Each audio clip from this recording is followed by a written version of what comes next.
Welcome to Office Hours with Arrow, a LinkedIn Live event hosted by Arrow leaders who care about what senior living looks like. I'm your host and producer, Rachel Sheehan, and today with me, I have a fun group of guests. I have Christy, Elizabeth, and Sandy. Thank you, ladies, for being here with me today. I am very excited for this topic because it just brings to light that the holiday time is not always super cheerful for everyone, but here at Arrow, we are going to try to combat that with some different strategies. So I do first want us to get into introductions. So Elizabeth, you've been here many, many times with me before, but please reintroduce yourself. Thank you for coming back. I'm Elizabeth Thompson. Thank you for having me. I am the Senior Regional Director of Memory Care at Arrow Senior Living. Awesome. And then Sandy, tell everyone who you are. Hi, I'm Sandy McGatha. I'm a licensed clinical social worker, and I work with families, advocacy, and some compliance here at Arrow Senior Living. I love it. And Christy, we go way back to the Fremont days, but tell everyone else who you are.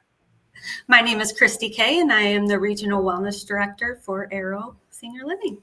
I love it. And what I was trying to say is Christy was my wellness director, so we worked together. It was fun. Okay, so I did want to ask you all just a fun question to get us started. What is your favorite holiday tradition? It can be one we celebrate at Arrow, or it can just be one that you do with your family. So a round table, I'm going to go back to Christy. Tell us yours. I would say Arrow tradition would be the tree lighting. I cry every single year that I'm at it. So, and then on a personal one, something I look forward to every year is stringing the popcorn and cranberries with my kids because they will still do it with me. So sweet. I love that. Very fun. Elizabeth, how about you? I think for the Arrow one, I would say the holiday hot chocolate drinking game with the Hallmark movies. I love that. But for my personal, I would say we always open one gift on Christmas Eve, and everybody knows what it's going to be, but it's matching pajamas. And I mean, even as the kids have gotten old, because they're grown now, they're like, this is so dumb. And I'm like, well, you're still doing it. I love that. We do matching pajamas too. So I love that. Very cool. Sandy, how about you?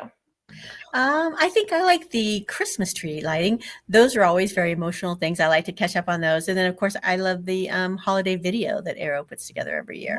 Yes. That will bring all kinds of great feelings. Also, a little bit of sentimentality. It's one that's just, I'd love to watch it. I love it. I love it. I'll share mine real quick too. One of mine kind of ties in with our Arrow tradition for Thanksgiving Day, where everyone journals what they're grateful for. At my family, we have it's always like 50 to 100 people that go to my grandma's house, and we all go around and say what we're grateful for. It takes an hour or longer. But it is so amazing to just, hear everyone say what they're grateful for. It's really cool. Okay, diving into the topic. So we will get in next week. We do have our cheer topic to dive more into how we celebrate Arrow Cheer. But this week we want to talk about how, we want to understand our residents' experience, and not just our residents, but any seniors going through this time of year is not always cheerful. So, Sandy, set that scene for us. Kind of why does loneliness increase around this time of year? Well, I think the reason loneliness increases this time of year is there's that social expectation of togetherness.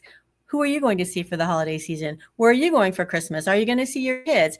And what that brings to mind oftentimes is as you age, you may not have some of the loved ones that you shared past Christmases with. So I think that can make it feel very lonely. Also, relationships may change throughout your life, and those people may still be alive, but not a part of your celebration. That makes it kind of hard. So I think it's kind of normal. And I think I want to say that it's sort of normal to have some of those feelings around this time of year and kind of validate that if you have those things, being aware and recognizing them doesn't mean that you can't change them or adapt. But thinking about the togetherness piece, I think also there's that sense of what is the perfect Christmas? What's the Norman Rockwell Christmas? The moment where everybody is happy and together. And while there may be people who achieve that, most of us do the best we can through the holidays, making the great meal, getting together with our family, realizing that not everybody can get together on Christmas. There are lots of things that you work around through the holidays. And I think feeling like maybe you don't fit sometimes can create loneliness. I think there's a financial worry. People do struggle a little bit with financial worries. And then in the midst of all the holiday cheer and all the time, we run into the season changes. It gets darker. The days are shorter. It's colder. And I think seasonal affective disorder is very real. I think it does affect people, which is that depression in those days where you have less sunshine. And then it kind of affects the circadian rhythm of our bodies, our ability, how we move and the things that are routines. So it leaves us feeling just a little off kilter. What I think we'll talk about today is recognizing it and feeling how you can move forward in that moment and still enjoy the holiday season. Yeah, and I think it's important to note, like, this affects everyone, not just seniors. Like, we all have moments, we were talking about it yesterday, like, we all have moments where it's like, oh, I remember how this one Christmas was, and it's not like that anymore, or anything like that. So thank you for giving us that texture. I did want to jump into, like I said, it affects all of us, but especially I think there are some ways it affects our memory care residents in a different way. So I wanted to throw it to Elizabeth and just talk about, how do our memory care residents uniquely experience the holidays? This is one of those that, I know that there are things that can affect them in a negative way. And we do have to be careful with like overstimulation and too much going on. And we do need to make sure that we have times of rest. But the one thing that I've seen in the last 15, 20 years of memory care is that it's a beautiful thing, especially with Arrow, because we have so many different unique opportunities and for our residents. And I think,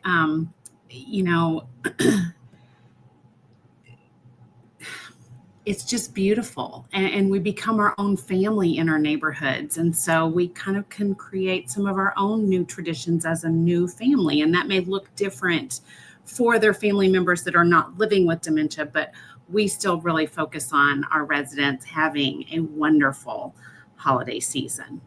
And I think that's exactly what you're saying is why, to go back a little bit for everyone listening, if you're not part of Arrow, we do this thing called, this year it's 42 days of holiday cheer. And so it's from Thanksgiving all the way to Orthodox Christmas, however many days that falls in a year. And we celebrate something big every day. And I think that's why this is such a great conversation because, Sandy, and we're going to get to the wellness side too, and Liz with memory care, but you're bringing to light your educating us on these things so that we can beef up the cheer and make sure, we're strategizing to make sure our residents don't feel this way, or not that they don't feel this way, but helping them through it. So exactly what you're saying, Liz. There's so much positivity that can come out of this time as long as we know what to look for. So I think that's awesome. So what are some tips you'd give in memory care specifically to give that person-centered care and how to celebrate? So that's where I think it's so important that we utilize their engagement profiles, which is something that we do in all of our memory care neighborhoods is get this information all about our residents, knowing them. What were their traditions growing up or in their past? What are their spiritual beliefs? That's one thing that's so cool about Arrow is we celebrate so many different traditions. I mean, we've got Kwanzaa, we've got Christmas, we've got Hanukkah, we've got Las Posadas. Posadas, yes. Mm-hmm. And I should know that now because I have a Hispanic son-in-law now, so I need to learn more about these. But yes, it's there's something for everybody. So knowing their engagement profiles, I think, really helps us to figure out what's going to work best. But then also just talking to them, like, what are your thoughts on this Christmas? What should we fix to eat? Do you want to make cookies? What kind of cookies do we want to make? And learning their traditions and incorporating those into our neighborhood. Yeah, I think even just asking the question, like I just asked you all, what's your favorite tradition? Right there. Yeah. They can each do that for their residents in their memory care neighborhoods. Yep. Very cool. Yep. So for you, how do you incorporate those roles? If they do tell you something on there, maybe an example of an engagement profile and how you've used that in memory care neighborhoods for this time of year. So we had, we always ask, what is their favorite holiday and do they have any traditions?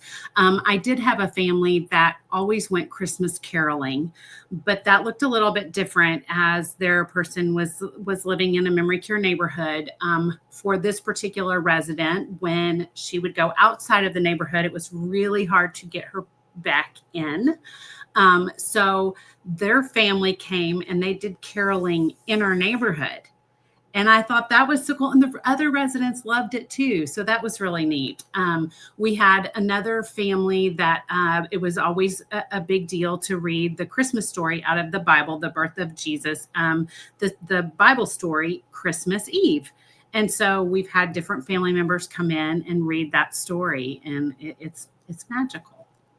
I do love that because the neighborhood is that family feel. And so bringing different family traditions into that, I think that's awesome. And that's honestly how the holiday cheer calendar has evolved. Like we didn't have winter solstice until a resident said, this is what I celebrate. Let's do it. So I think that's really cool. Very cool. Is there any other, memory care specific examples you want to bring up? I think you're good. Oh, you're muted. Sorry. Sorry. No. Gosh, there's just so many. I mean, I love the holidays in memory care because it's just so much joy. But one thing that we did was our residents are from a time period where putting things in the mail and mailing things was really important. Getting a card in the mail was like a gift. And so I would always tell the residents when I was at Township, we're going to make Christmas cards for the residents that are living in assisted living. And first of all, they loved making Christmas cards, but that's the beauty of dementia. They didn't really realize that they lived in a memory care neighborhood. And so they're like, oh, that would be great that we make those cards for all the residents living in assisted living. I bet they would really appreciate that. And it just was so precious to me. So that was always a big hit. I love that. That actually sparked an idea. You could pair up your memory care neighborhoods to send cards to each other. That would be really fun. Yeah. Very cool. Awesome. Well, I will dig it. I want to switch gears a little bit to the wellness side too of things. So Chrissy, thank you for being here. Obviously wellness directors are over assisted living and memory care they help with as well. But just in general, I want to for you to tell us the common risks that are associated with loneliness from a wellness perspective at this time of year. So from a wellness perspective, loneliness obviously does affect your mood, your emotional health, but it can really affect your overall quality of life. So when you're lonely, most people, you get a little depressed. You get anxiety. You start to be a little more reclusive, stay in your apartment more. You're not getting that social aspect, which can also lead to cognitive decline. I mean, all the way up to dementia. When you start becoming more reclusive and you're not being as mobile, your immune system will weaken. So you may not be able to fight these illnesses as hard that are very common this time of year. So it really does affect your entire overall health. I was muted myself. And what are some of those signs and symptoms that our team members or caregivers at home should watch for? So we'll tell, the care staff to watch for that withdrawing from activities that maybe the resident usually loved going to, and now they're not going to meals as often, maybe crying more, being more irritable than normal. That can also be a sign. Lower energy, usually maybe they're up by 8 or 9 and wanting to go to breakfast, but you're having trouble getting them out of bed at 11. Just little subtle changes like that can be, a key to something bigger. So we always just educate just to watch for those little changes, especially around the holidays. we see a lot of residents who don't want to be a burden. And sometimes they'll even say that, like, I don't want to be a burden. So just any little sign like that, take it as something bigger. Yeah, for sure. And what are some, how can simple just daily movement or wellness routines? I know we have exercise classes and things like that for our residents. How can those help improve residents' mood? So anytime that you have movement or just a simple routines, it's going to help your mood be more positive and reduce stress. Something as simple like a caregiver can do is when you go in the morning, be that, hello, open the blinds, get the residents some sunlight into their apartments, encourage them to get out of their apartments, go to events in those bright areas, because sunshine has quite a bit to do with it. And when we're in those dark areas, it's going to keep us in those moods.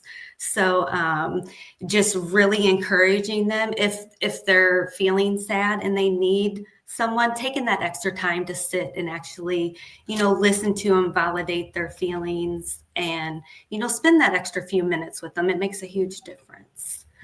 Yeah, and I love you mentioning like go and take them to the event, because for me, even during this time of year, it's like it's so cold outside. I feel like laying in bed doing nothing. That's probably how they feel too, and that can be normal. But that's why Chrissy mentioned all those signs to look out for, because even though it can be normal, you don't want it to turn into something bigger. So I think that's huge. And just can you give some tips or ways we can support residents during this time? Yeah. Like I said, just being there for them, making sure that we are encouraging them as much as possible to engage and socialize. Socialization has a huge part to do with that depression, that anxiety. So getting them out, getting them, talking with other residents, just really not, I don't want to say letting them, but really encouraging them to not stay in that reclusive mindset, and just being that smiley, that person that they need. Yeah. And speaking of getting them out and doing something fun, will you tell everyone, before I ask what the theme is, will you tell everyone what is Wellness Wednesday? Something we do every month, but will you kind of just explain that to any of our listeners? So Wellness Wednesday is an event that we hold every month. It's the first Wednesday of every month. And it's an event that we want the residents and the staff to look forward to. We try to make it kind of a party / socialization time, as well as get information that we need to obtain for family communication. So we'll invite vendors in. That way our residents know what resources are out there for them, and they can talk to the vendors themselves. The vendors usually always bring goodies, which is amazing. We always have some sort of a healthy snack. We have beverages. We just want it to be an event where, they get to socialize, they get to talk to, they get us all the time. It's like, we can have these resources for you, this, that, but to be able to talk to them themselves, and that really does matter. Yeah. And what is December's theme, and why did you choose it? December's theme is stress management, because December is a month of a lot of stress, like we've been talking about, depression. So this month, we're going to keep it a little more low key, go over, some ways to manage our stress. We got some vendors coming in, doing some low key, like brain activity with us. And yeah, it's going to be great. I love that. And Charlie's asking my next question for me, but what special considerations are given to staff during this time? So how can we support our staff to provide exceptional care for our residents? Was that one for me? Yeah, go for it, Chrissy. All right. So as far as our staff, because, holidays are hard for them as well, because they are, they have their families, they're trying to plan their Christmases, they're coming to work. I think just trying to make it decrease the stress for them as well. When they're feeling overwhelmed, be there, be that department head leader that steps in and can help them out when they're feeling overwhelmed. Kindness goes a long way. Listen to your staff as well. Be an ear for them. Make sure you're showing them the same type of kindness that The internet. It's fine. It's That's fine. We'll segue into, or Liz, did you have something you wanted to add too? Oh, I was just going to say, I think making, or not making, but including the staff in the 42 days of holiday cheer, I mean, there's no reason that they can't participate too. And it doesn't really matter if you're in memory care, assisted living, or independent living. I mean, when you are in a community, you are a community. And so just enjoying those things and celebrating them together, I think is very important. I love that. I think a work-life balance is very important, and it's never more important than this time of year when you do have a lot of things happening at home that maybe pull your attention and time away. Even though you're at work, your mind is worried, or your kids are out because there's no school. So you are kind of balancing several things. So I would really encourage communication back and forth. If there's an issue with the staff or the staff feels like they have something else, to communicate and see what we can do to kind of help make it good for everyone. Oh, Christy came back. She's back. Don't worry.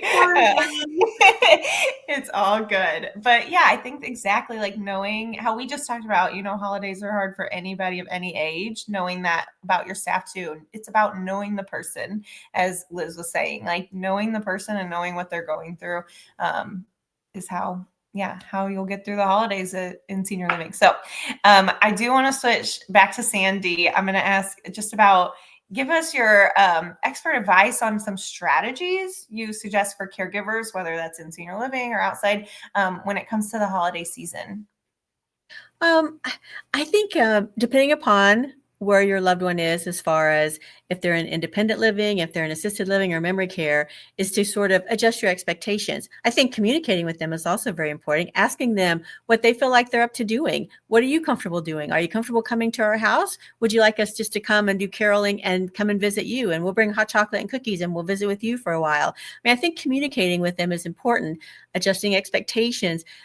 And I think also what I think is very important to us is feeling like we belong, feeling like we fit there. And so if I moved into independent living and I used to host all the holidays, I want to know that I'm going to be invited and welcome at whoever's having the big holiday season this year. And I might cook with them. I might help decorate. I might bring my traditional food, but including them and making them feel like they belong, which I think is really important. If you're in like assisted living or you're having some of those other things, it's about being validated that you're not a burden. We don't mind coming and getting you. We would love to come get you, or we would love to help get your stuff there, or we'll bring the food and you can prep at our house. But making people recognize that they're not a burden. In fact, they're really essential and important to your holiday gathering. So I think that's important. And then just again, validating that they are welcome, wanted, needed, and make it better. As far as a memory care, I think you're looking at the safe environment, making sure that they're not overwhelmed, picking the right time of day. If you know that they get more weary and they might have that sundowning symptoms later in the day, take your celebration into the morning if you can. And maybe you don't bring everybody in because that could be overwhelming, overstimulation. But I think, again, you look at the person, you kind of decide, talk to the staff who work with this person every day with your loved one, and see what is the best thing that works, because you're really looking for the feeling. I'm not sure that in memory care, everybody knows that today is Christmas or a particular day that's Christmas, but the feeling of knowing that I just watched a video of my great grandchild unwrapping a present, or I watched them do caroling, or someone sang and I got to listen, or I smelled a particular cookie that I loved, or tradition, those things are really important to the feeling of knowing that you're a part of your family, even if it's in a different way now. So I just think there's still so much great quality time that you can harvest from these wonderful moments. And I would encourage people to really just think about it and change the way you might think it should be to the way it might be and still enjoy it. I did want to throw out Kayla's comment too, because she said include them. They're the community. And I just thought when Kayla put this in, I'm like, yeah, Kayla one day is going to want to be planning that calendar with their resident services director and making sure it's fun. So yes, like find And that goes all the way back to what Elizabeth was saying. Find out what your residents love to do around the holidays and include them in it. So I think that's awesome. Sandy, Yes. I would. go ahead. Oh, sorry. I was just going to add to what Sandy said. It's so important that we remember that when it does come to the person who's living with dementia, that we make it about them and not us, because a lot of times we want to try and fit them into a box or a scenario of a tradition that they don't fit in anymore. And that's okay. We just have to make it may look a little bit different, but just like Sandy was saying, just, going with the flow. Yeah. Yeah. And I will say too, anybody listening, Memory Care specifically, there is one of Elizabeth's podcast episodes, Elizabeth and Charlie, on making holidays meaningful. Is that the title? Elizabeth, I might have said it wrong, but yeah, one of our episodes is about that. So there's a whole podcast you can listen to for help. But Sandy, are there other tips you wanted to share too? I know you mentioned about, connecting through technology and things like that. Right. I think take advantage of all the opportunities for those live chats where you can do a Zoom, or you can do some other live chat where I could sit. If I were in memory care, I could sit and I could participate in many ways with what's going on. Maybe I'm not as comfortable being in a home full of a bunch of people running around, but I can really participate and enjoy and watch what's going on. And that may be enough. That may actually be quite lovely. Or to share those moments where you're calling family, if you have a sibling that lives across the United States, and you're going to sit and at least have some connection where you see them. So yeah, there's great technology options available to use. And I think we should take advantage of them anytime we can, because that does make we're reaching out and connecting people. Yeah, I love that. So I'm going to ask each of you now, just one piece of advice. If anybody's struggling with this, how to best help residents or staff during this time of year, what would you say to them? So I'm going to throw it back to Sandy first, but what's just one overall piece of advice? So I would say, don't be so hard on yourself, because I do think we put a lot of pressure on ourselves to perform a certain way, to meet a certain expectation that may sometimes stretch us into places we're not comfortable, which then makes us maybe a little cranky or crabby or uncomfortable or tearful. So, I mean, be kind to yourself as you're kind to other people, and do the things that you feel like you can do comfortably, and be honest about those things if it's not a good thing. But and enjoy it. This is a one time of the year, and it's about just enjoying it and appreciating it and soaking up all the good feelings. And I do think there's a certain holiday magic about the families getting together and just this time of year. So just relax, be nice to yourself, and enjoy it. Yeah. Elizabeth, how about you?